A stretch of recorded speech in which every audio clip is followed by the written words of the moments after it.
Hello, welcome to the Healthy Heart and Healthy Life Pune Session 3. Today we are going to discuss a very important topic, global burden of disease.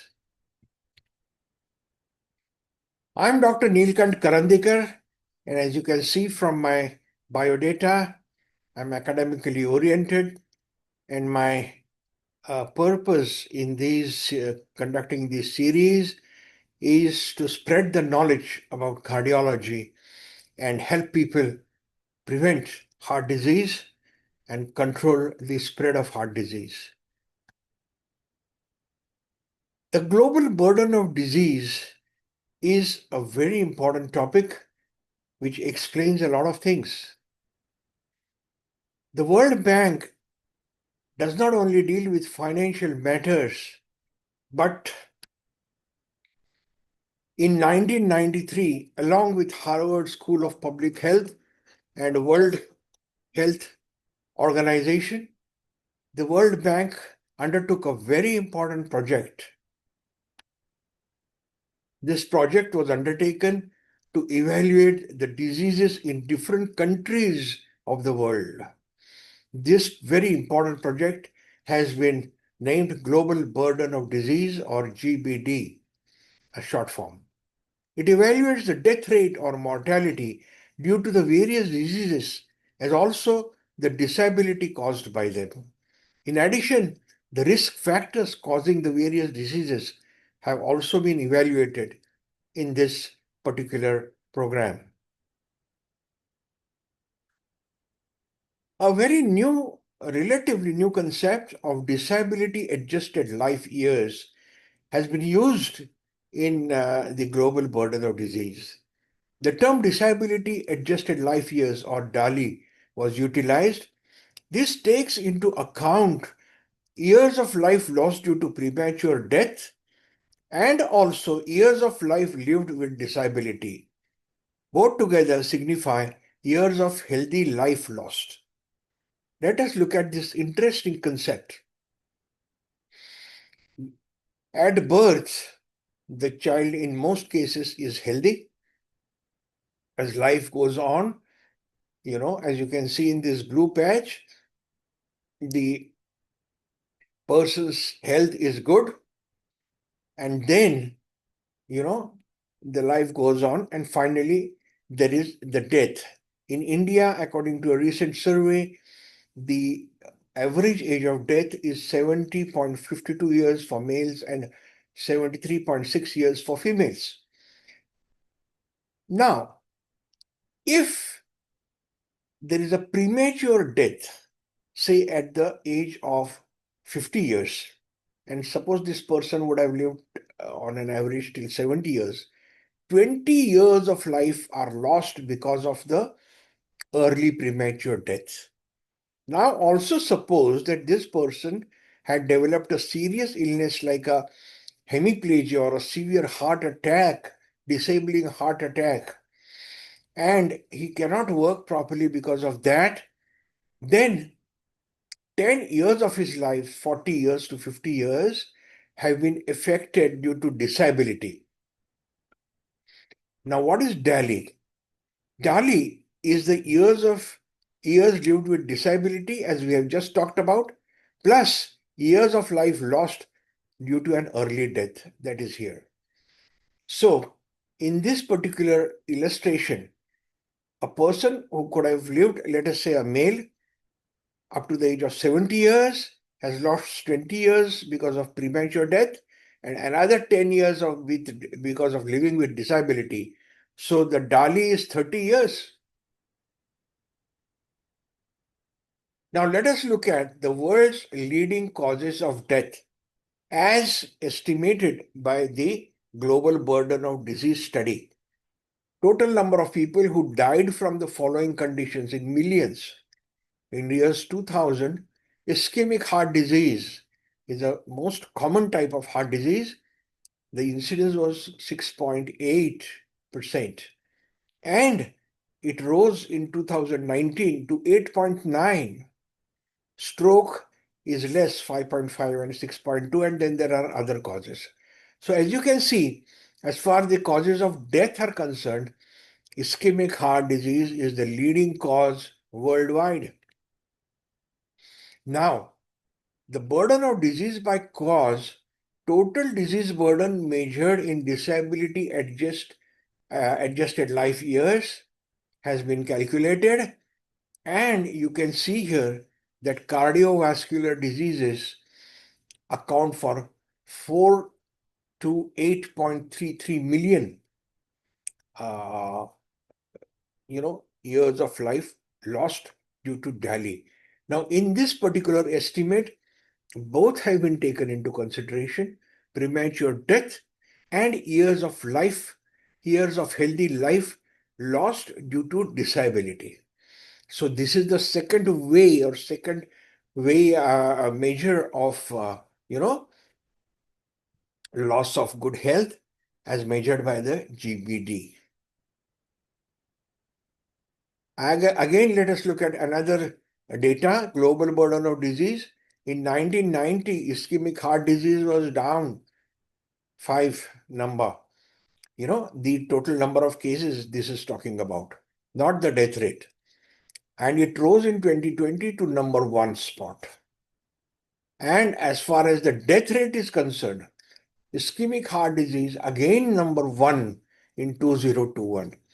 Remember, in 2021, COVID-19 made a big impact, and the number of deaths because of COVID overtook the number of deaths because of stroke, but could not overtake the number of deaths because of ischemic heart disease, which still remained in number 1. So this shows the importance of ischemic heart disease. And in the previous session, we have seen what is atherosclerosis and how it causes ischemic heart disease or blocks in the arteries of the heart. Again, heart disease prevalence in the various countries has been estimated in the GBD study, and you can see here that India lies somewhere in the middle of the spectrum. Leading causes of death around 1990, 2019, and 2021.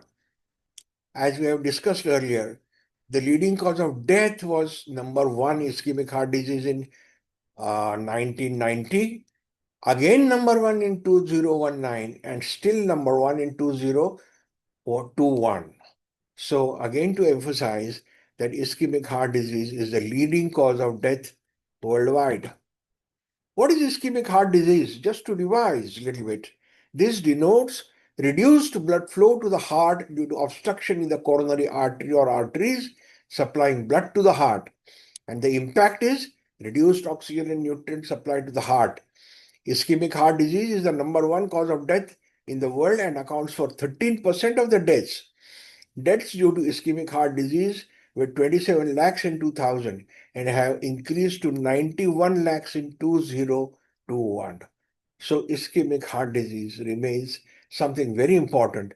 And from the next session, we are going to start discussing about different aspects of ischemic heart disease.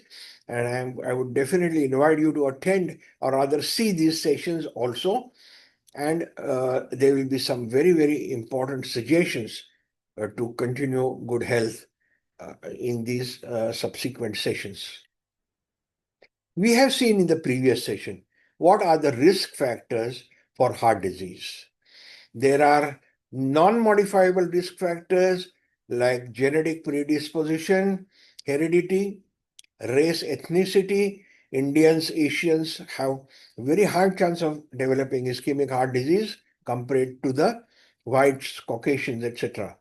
Gender, males have more prevalence, and aging. The more you age, the more is your chance of getting heart trouble. And then there are modifiable risk factors like obesity, diabetes, dyslipidemia, hypertension, smoking, alcohol misuse, unhealthy diet, physical inactivity, psychosocial factors. All these risk factors are also very, very important. And the Global Burden of Disease study has studied these also. Now, the rank in 2019, number 1, hypertension, high blood pressure. Number 2, smoking or tobacco consumption in any form. High fasting blood glucose is number 3, it is diabetes. Low birth weight, number 4. This later on predisposes to obesity and heart disease. High BMI or obesity, increased body weight that is. Number 5, short gestation, ambient particulate matter pollution. So pollution is also very important. Number 7, high LDL cholesterol, alcohol misuse, excessive alcohol, and household pollution. So all these risk factors, most of them are related to heart disease in the sense that they increase the incidence of heart disease. Short gestation is something which we will discuss some other time. Now, this is probably my last slide. We have already talked about non-modifiable and modifiable risk factors. And we have seen in earlier session how from a clean artery, because of the risk factors, the atherosclerosis develops. There is obstruction in the artery supplying the heart, and then there can be angina, heart attacks, etc. Now, what is the cardiovascular continuum? Risk factors like dyslipidemia, hypertension, diabetes, smoking cause atherosclerosis, which leads to coronary artery disease, which leads to myocardial ischemia, less blood flow to the heart, angina, then thrombosis in the arteries, then heart attack or myocardial infarction, arrhythmias, irregular heart rhythm, remodeling, that is change in shape and size of the heart, ventricular dilatation, mainly the left ventricle, then heart failure, and finally end-stage heart disease and death. So once you start on this continuum, you could go any extent, and therefore it is very, very important to take precautions right from the beginning. You have yet not suffered from a CV event? Well, that's good, but maybe you have not been diagnosed yet. And therefore, it is very, very important to undergo the proper checkups, which we will be talking about in our subsequent sessions, which you definitely do attend. Also subscribe to my channel and give me a thumbs up. So thank you very much for attending this session, and I assure you that I will continue to give you the more and more information about the heart, and finally, how to prevent and how to have a good outcome, even if you have developed heart disease. Thank you very much. See you again.